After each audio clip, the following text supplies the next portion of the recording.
CEO laughs at a janitor's idea, only to be shocked by what happens next. The janitor stood at the edge of the gleaming boardroom, his mop in hand and his heart racing. He wasn't supposed to be there.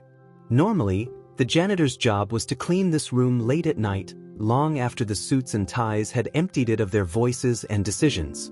But today, something had kept him lingering, listening from the hallway as the CEO and his team discussed a problem that even their Ivy League educations couldn't solve. James Holt, the CEO of Vortex Innovations, was seated at the head of the oversized glass table. His voice was sharp, cutting through the murmurs of his team. "We're hemorrhaging money on this. Where's the solution? I didn't hire you to bring me problems without answers." The executives glanced at one another nervously, flipping through their reports, stammering excuses. "We're still gathering data, sir," one of them began, but James waved him off. "Data isn't going to fix this," James snapped. "We need action. Innovation. Creativity. Does anyone here have a single original thought?" The janitor shifted his weight, his heart pounding louder in his ears. He wasn't supposed to care about what these people were discussing. But over the years, as he quietly cleaned the corners of this building, he'd overheard enough to form a picture of the company's struggles. He'd also formed an idea that he had no business thinking about, let alone presenting. But today was different. James leaned back in his chair, exhaling sharply. "We're done for the day. Clearly, no one here has anything useful to say." As the executives began gathering their papers, the janitor took a deep breath and stepped into the room. His appearance was jarring against the polished aesthetic of the boardroom. His uniform slightly faded, his hands calloused from years of work. "Excuse me, Mr. Holt," he said, his voice trembling but steady enough to carry across the room. James turned, his expression already irritated. "What is it? This isn't a maintenance issue, is it?" "No, sir. But I couldn't help overhearing your discussion," the janitor stammered. "I think I might have an idea." The room froze. Executives exchanged glances, some suppressing smirks, others looking away entirely. James raised an eyebrow, his irritation melting into a condescending amusement. "You have an idea? You're telling me that after my entire leadership team has failed, the janitor has the answer?" The janitor swallowed hard. "Yes, sir. I think I do." Laughter erupted around the table, subdued at first but quickly spreading. James leaned forward, resting his elbows on the table. "All right, let's hear it. This should be good." The janitor hesitated. He wasn't used to this kind of attention, and the dismissive smirks made his cheeks flush with embarrassment. But he couldn't back out now. Taking a deep breath, he began explaining his idea, his words tumbling out in a nervous rush. "It's about your supply chain. I noticed that the delays usually happen because of how the warehouses are coordinated with the vendors. If you restructured the system so that..." He continued, laying out his observations and suggesting a streamlined process that, to his surprise, had taken root in his mind over months of overheard meetings. It wasn't sophisticated, but it was practical and rooted in real-world logic. As he spoke, the room grew quieter. The smirks faded, replaced by expressions of confusion and, in some cases, reluctant curiosity. James's smile grew tighter. He listened, not because he believed the janitor was onto something, but because it amused him to indulge the absurdity of it all. When the janitor finally stopped, his voice hoarse from nerves, James leaned back in his chair, letting the silence hang in the air for a moment. Then he clapped his hands, slow and sarcastic. "Well, you heard him, folks," James said, his voice dripping with mockery. "The janitor just solved our billion-dollar problem. Maybe we should put him in charge instead of you lot." The laughter returned, louder this time. The janitor's face burned, and he gripped his mop handle tightly.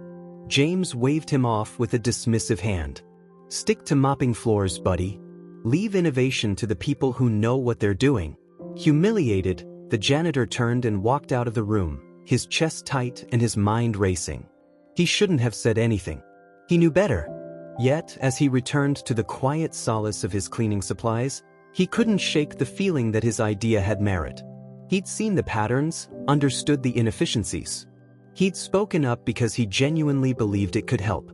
For the rest of the day, The janitor worked in silence, replaying the scene in his head, questioning what had possessed him to speak up in the first place.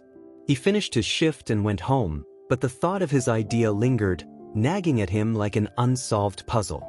Meanwhile, in the CEO's corner office, James sat with a glass of whiskey, reviewing the day's events.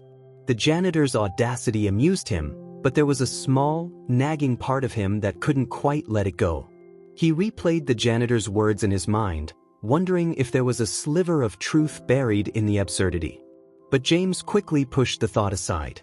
He was the CEO, a man who had built an empire from scratch. What could a janitor possibly know about the complexities of his business? The janitor, however, wasn't done. Over the next few days, he started jotting down his ideas on scraps of paper during his breaks. He stayed late after his shifts, researching on the computers in the company's resource room. Slowly but surely, he began refining his proposal. One night, he stayed long after everyone else had left, carefully sketching out diagrams and charts on the back of discarded blueprints. It was a crude presentation, but it was enough to capture his vision. He knew he couldn't present it to the CEO again, but perhaps someone else, someone lower down the chain, might listen. His opportunity came sooner than expected. While cleaning a mid-level manager's office, he accidentally left one of his sketches behind. The next day, the manager approached him in the break room, holding the paper. "Did you make this?" she asked, her tone a mix of surprise and skepticism. The janitor hesitated but nodded. "Yes, ma'am. Just something I've been working on." She studied the diagram again. "You might be onto something here." That small acknowledgement sparked a chain of events that neither the janitor nor James could have anticipated. The janitor couldn't believe it. Someone was finally taking his idea seriously. The manager, whose name tag read Laura Carter, operations manager, had asked him to explain the diagrams in more detail. Nervous but encouraged by her interest, he walked her through his concept, his words more confident this time. "So, what you're saying is," Laura said, tapping the paper with her pen, "we're losing efficiency because the warehouse operations aren't aligned with real-time vendor data. And if we adjusted this," she pointed to a specific section of the sketch, "we could cut delays by weeks." "Yes, ma'am," he replied, his voice steady now. "I've seen it happen firsthand when I'm cleaning the loading docks. Sometimes the shipments sit for days because no one coordinates properly." Laura leaned back in her chair, her expression thoughtful. "I've been dealing with these bottlenecks for months, and none of the consultants we've hired have suggested anything like this. It's simple, but it makes sense." Her words lit a spark of hope in the janitor's chest. "Does that mean you'll share it with someone higher up?" Laura hesitated. "I'll take a look at it more thoroughly. If it holds up, I'll pass it along." She paused, giving him a curious look. "What's your name?" "Mark," he said. "Mark Jenkins." "Well, Mark, you've got some good ideas. Don't stop thinking like this." For the first time, someone in the company treated him with respect, and it felt like a small but meaningful victory. He left the room with a smile on his face, but he knew this was just the beginning. Convincing one person was a step forward, but changing the minds of an entire organization, especially one led by someone like James Holt, was an entirely different challenge. Meanwhile, in the CEO's world, James Holt continued to face mounting pressure from his board of directors. The company's inefficiencies were bleeding money, and shareholders were growing restless. In his meetings, the same recycled ideas kept circling the room, none of them offering a real solution.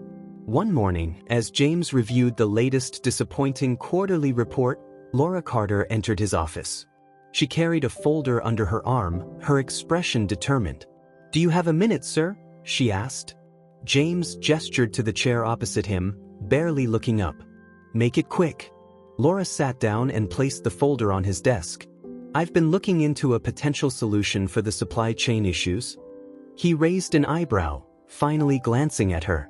"Let me guess. Another consultant pitch?" "No," Laura said, shaking her head.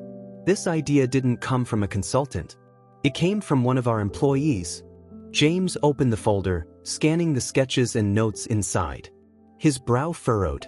"This looks basic. Who came up with this?" Laura hesitated, knowing how he would react. "Mark Jenkins."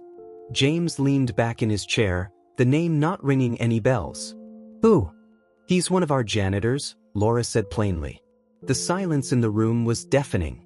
James stared at her, his disbelief turning into a mocking laugh. You're telling me that a janitor came up with this? And you want me to take it seriously? I've analyzed it, Laura said, holding her ground. The concept is sound. It's not polished, but it addresses the exact inefficiencies we've been struggling with. If we develop it further, it could save the company millions. James shook his head, still laughing.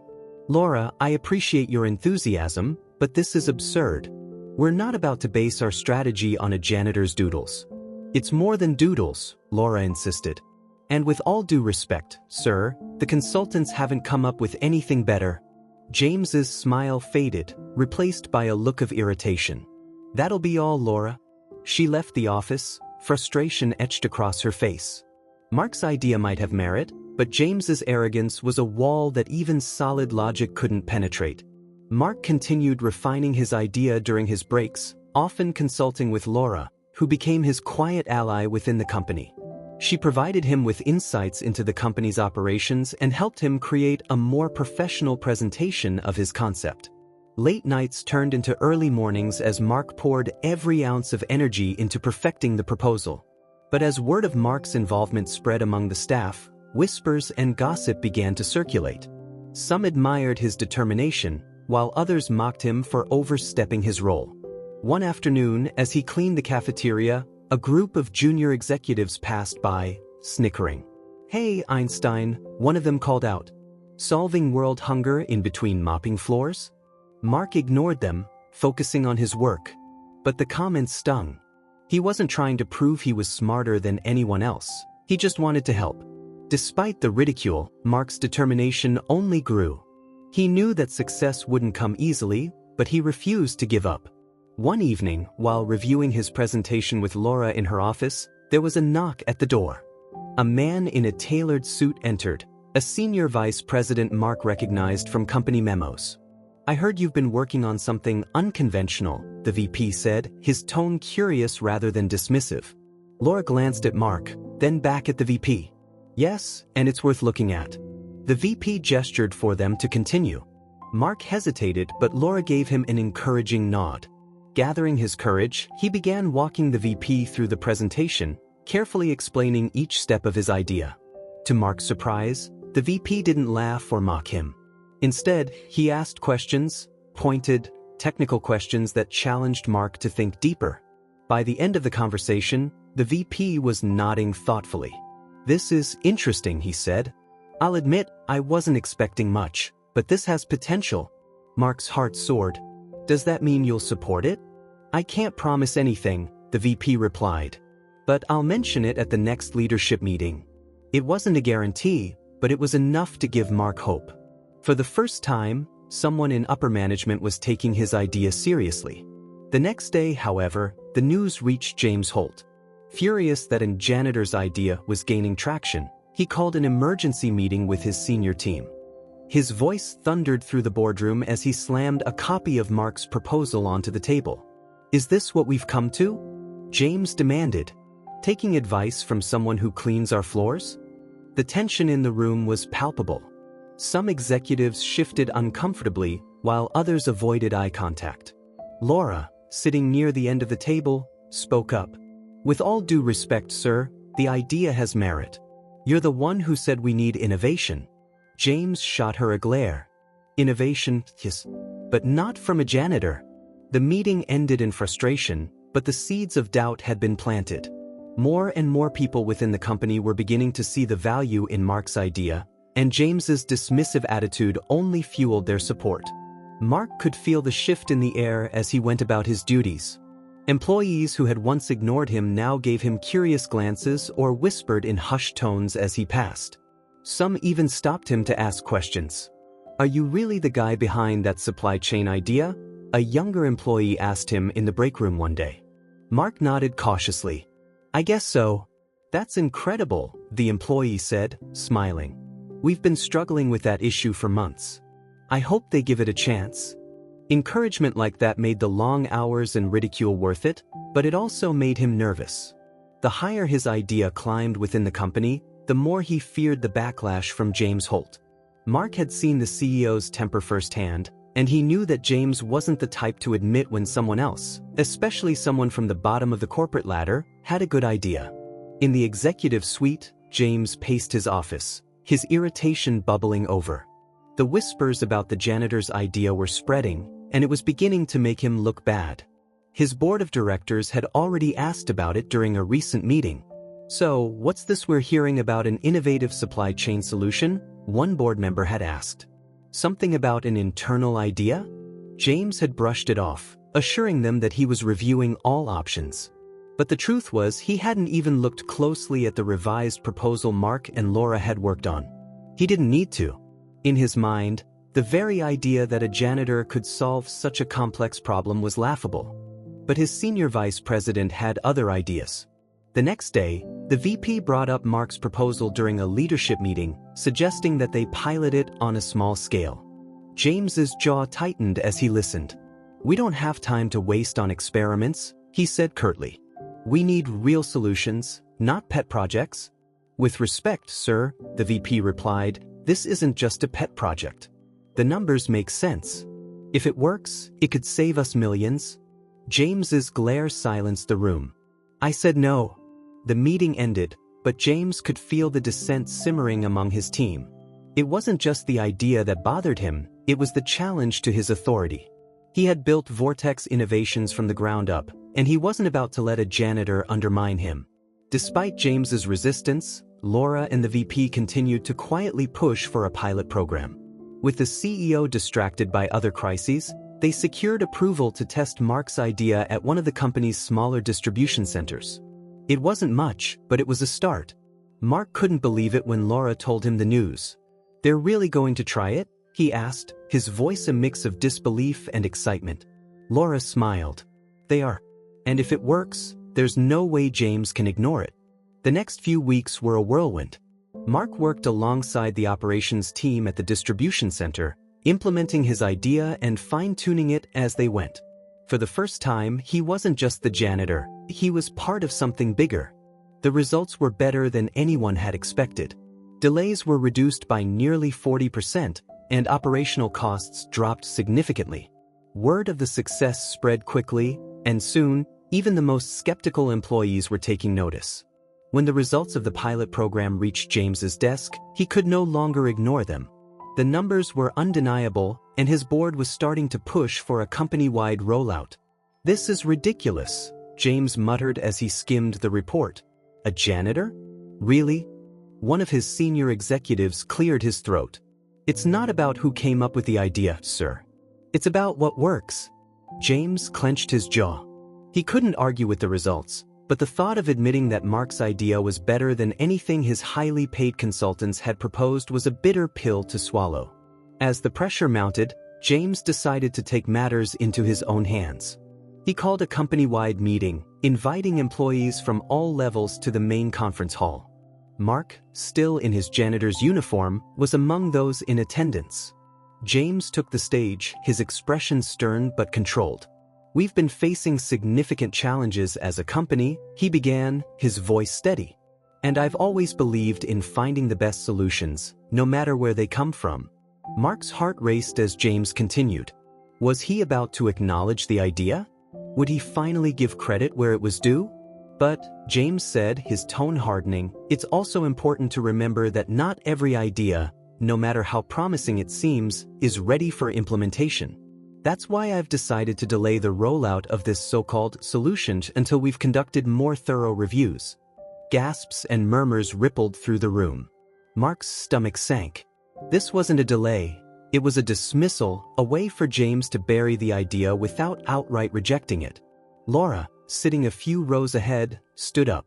"With all due respect, Mr. Holt, the pilot program was a success. Delaying it now would be a mistake." James's eyes narrowed.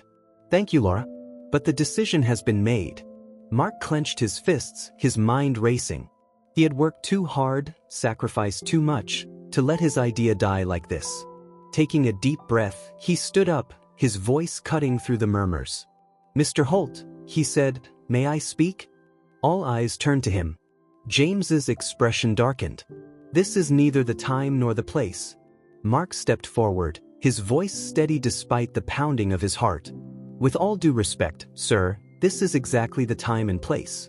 You said you wanted the best solutions, no matter where they come from. If that's true, then why are you ignoring the results of the pilot program? The room fell silent. James stared at Mark, his face a mix of anger and disbelief. You're out of line. Maybe, Mark replied, his voice unwavering. But the truth doesn't care about lines, sir. The numbers speak for themselves. For a moment, no one moved. Then, one by one, employees began clapping. The applause grew louder, filling the room with a sense of unity and defiance. James's face flushed as he looked out at the crowd. He knew he was losing control. Finally, he raised a hand, silencing the applause. Fine, he said through gritted teeth. We'll move forward with the rollout. But let's be clear, if it fails, the responsibility is on you. Mark nodded, his heart soaring. He had done it. Against all odds, he had forced the company to take his idea seriously. Mark stood at the edge of the room, his heart still pounding from the confrontation. He had done something unthinkable. He had stood up to James Holt in front of the entire company. And now, the rollout of his idea was moving forward, but the weight of responsibility felt like a mountain pressing down on him. As the crowd dispersed, Laura approached him, her face lit with a mixture of pride and concern. That was bold, she said. But you've got everyone's attention now. You've earned this. Mark nodded, still catching his breath. I just hope it works. If it doesn't, it will, Laura said firmly. You've done the work, and the results from the pilot don't lie. You've got this. Over the next few weeks, the implementation of Mark's supply chain solution began at multiple distribution centers. Mark worked tirelessly alongside the operations teams, making sure every detail was accounted for. It was a strange experience. Employees who had once dismissed him as just the janitor now sought his advice, hanging on his every word. One day, as he was reviewing progress reports, a logistics manager approached him. Mark, I just wanted to say, this is really working. Our delays have dropped by over 50% since we started using your system. Mark smiled, a rare feeling of validation washing over him. Thank you. That means a lot. Word of the success spread quickly, and soon even the most skeptical employees began to acknowledge the impact of Mark's idea. But not everyone was happy about the changes. James Holt watched the rollout from the sidelines, his frustration growing with each passing day. Reports of improved efficiency flooded his inbox, accompanied by glowing feedback about Mark's work. It should have been good news, but instead, it felt like a threat to his authority. One evening, James called a private meeting with his senior executives. Sitting at the head of the table, he leaned forward, his expression severe. This whole situation is getting out of hand, he said.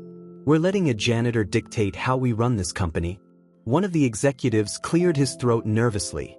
With all due respect, sir, the results speak for themselves. The rollout is exceeding expectations. James's jaw tightened.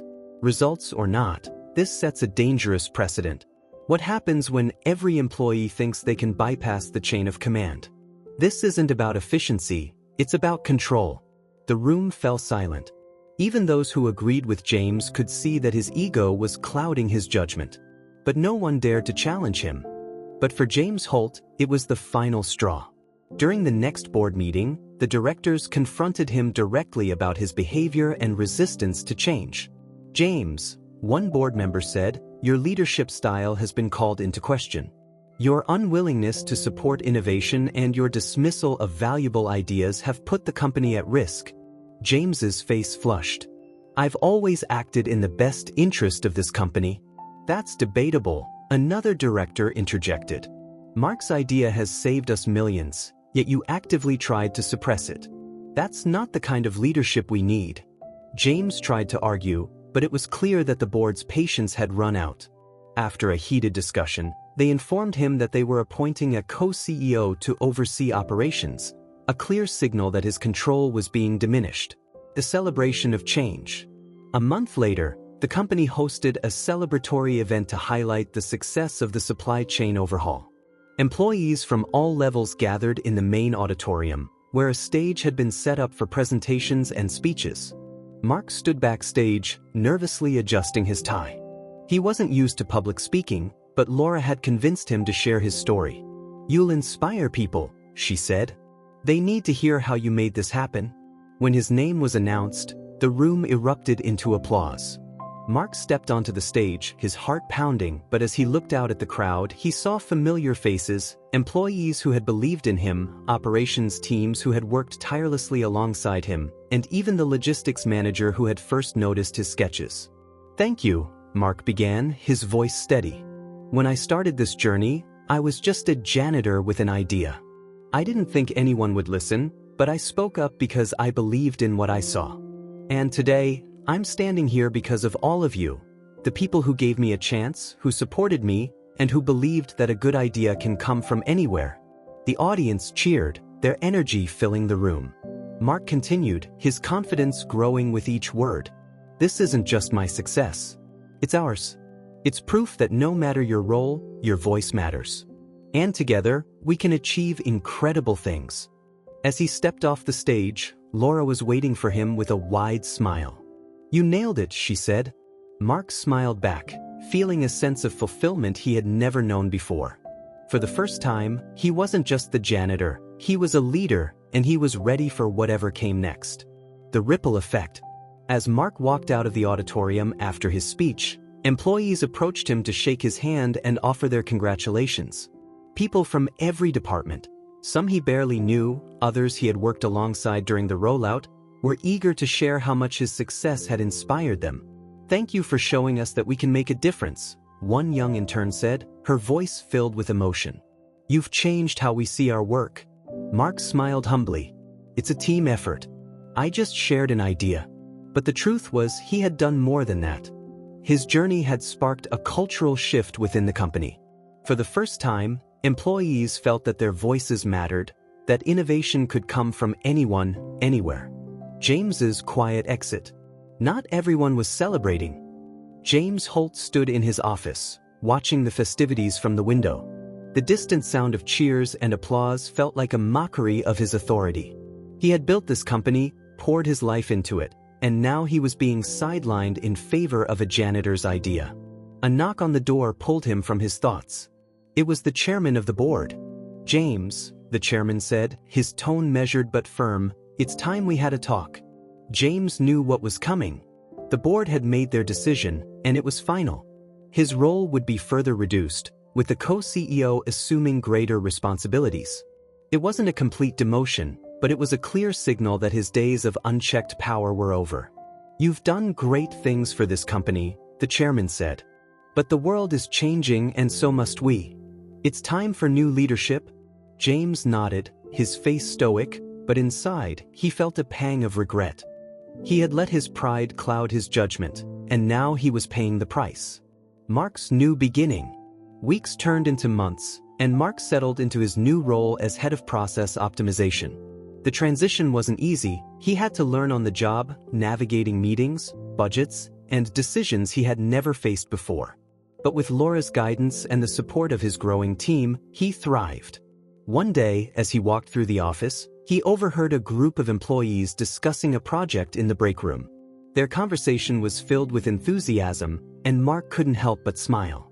He recognized that passion. It was the same drive that had pushed him to speak up all those months ago. "Excuse me," he said, stepping into the room. "Mind if I join you?" The employees looked up, surprised but eager.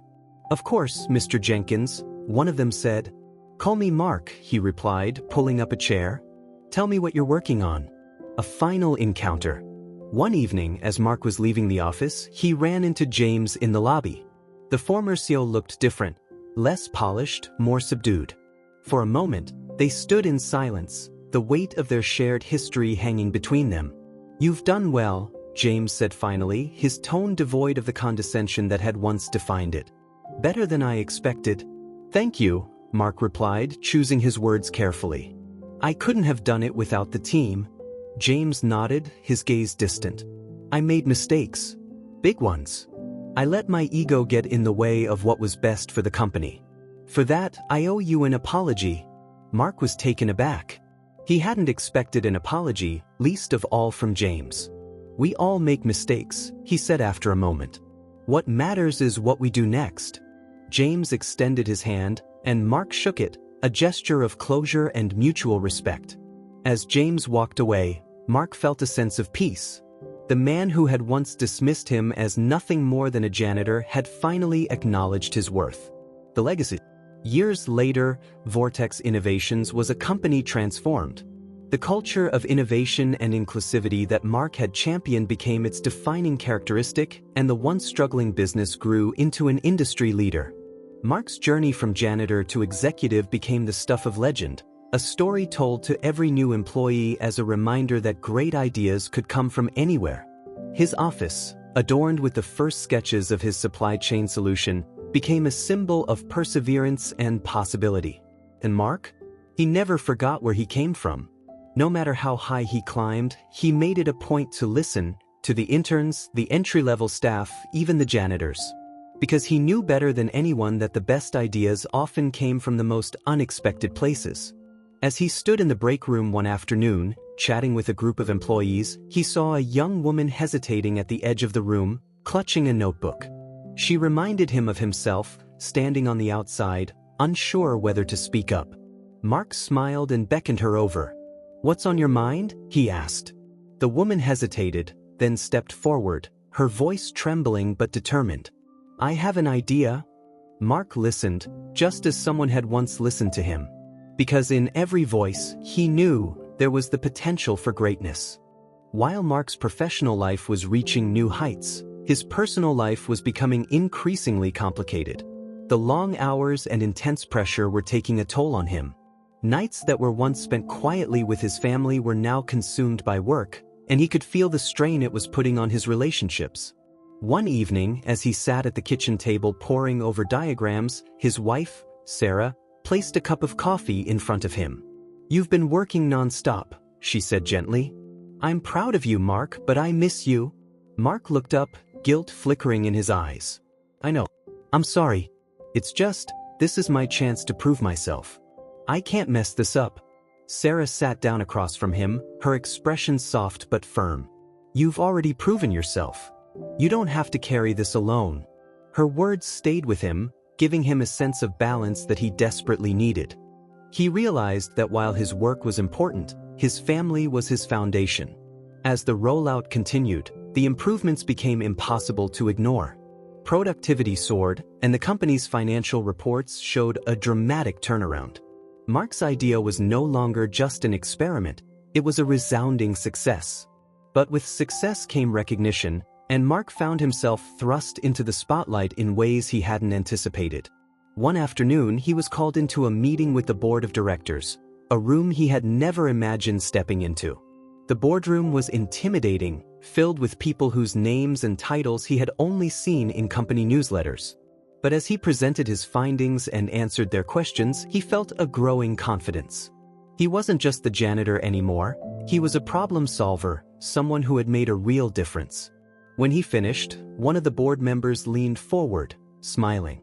"Mr. Jenkins, your work has been nothing short of transformative. We're considering expanding this approach across all our operations." Mark's eyes widened. "That's incredible. Thank you." The meeting ended with handshakes and congratulations, but as Mark left the room, he noticed James standing in the hallway, watching him with a tight-lipped expression. A few days later, Mark was called into James's office.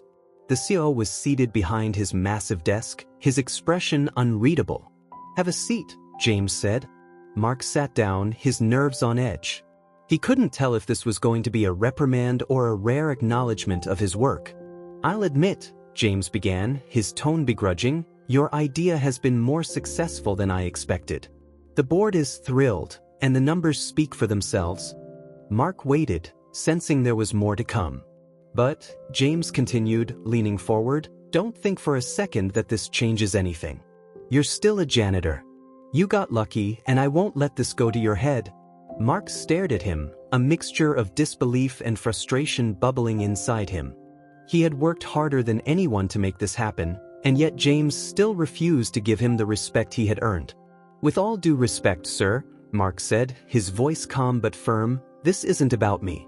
It's about the company. And if we're going to succeed, we need to stop letting egos get in the way of progress. James's face darkened, but before he could respond, Laura entered the room with a folder in hand. Sorry to interrupt, she said, but the board has requested a meeting with Mark. They want his input on the next phase of the rollout.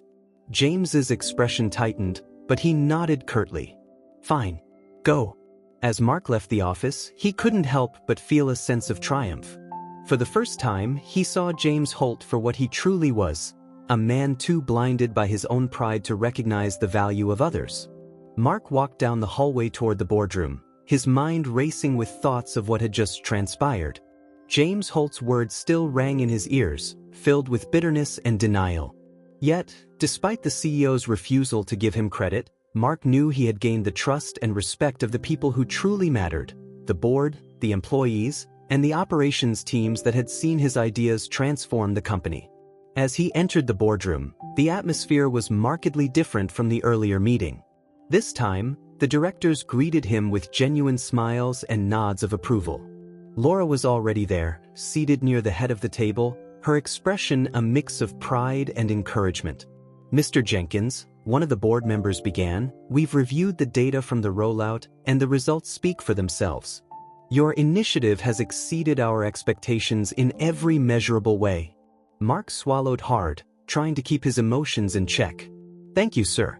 I'm glad it's making a difference. More than a difference, another director chimed in. It's setting a new standard for how we operate. And we want to ensure this momentum continues. Mark listened as they outlined their plans for a company-wide expansion of his supply chain system. They asked for his input, genuinely valuing his insights and recommendations. For the first time, Mark felt like he belonged, not as a janitor, but as someone whose contributions were shaping the company's future. Meanwhile, back in his office, James Holt was pacing furiously. The board's decision to involve Mark directly in future strategy meetings was a direct blow to his authority. He felt the control slipping through his fingers, and he couldn't stand it. James slammed his hand on the desk, causing a stack of papers to scatter. He had always prided himself on being the sole visionary of Vortex Innovations, the man who built the company from the ground up. Now, a janitor, someone he had mocked and dismissed, was being hailed as a hero. His phone buzzed, snapping him out of his thoughts. It was a message from one of his trusted allies on the board. James, we need to talk. There's growing concern about your leadership approach.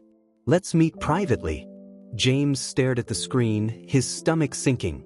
The message was clear, his position was being questioned. And for the first time, he realized that his arrogance might cost him everything he had worked for. The following week, Mark was called into another meeting, this time with the entire board.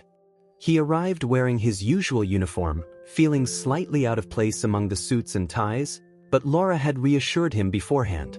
They called you here for a reason, she said. Trust yourself. You've earned this. As he took his seat, the board chairman began speaking. Mark, your contributions have been invaluable to this company. You've shown not only innovation but also resilience and leadership. Mark shifted in his seat, unsure where this was leading. With that in mind, the chairman continued, we'd like to offer you a new position, Head of Process Optimization.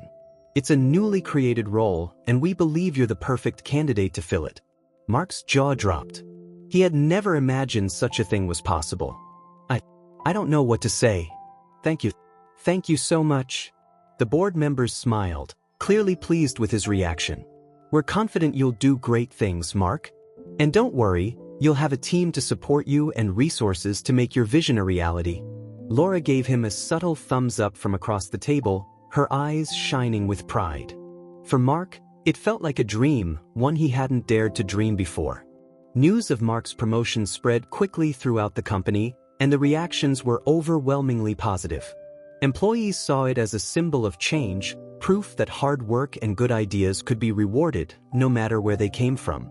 The janitor who had once been laughed at had become a leader, not because of his title, but because of his courage to believe in his ideas and the resilience to see them through.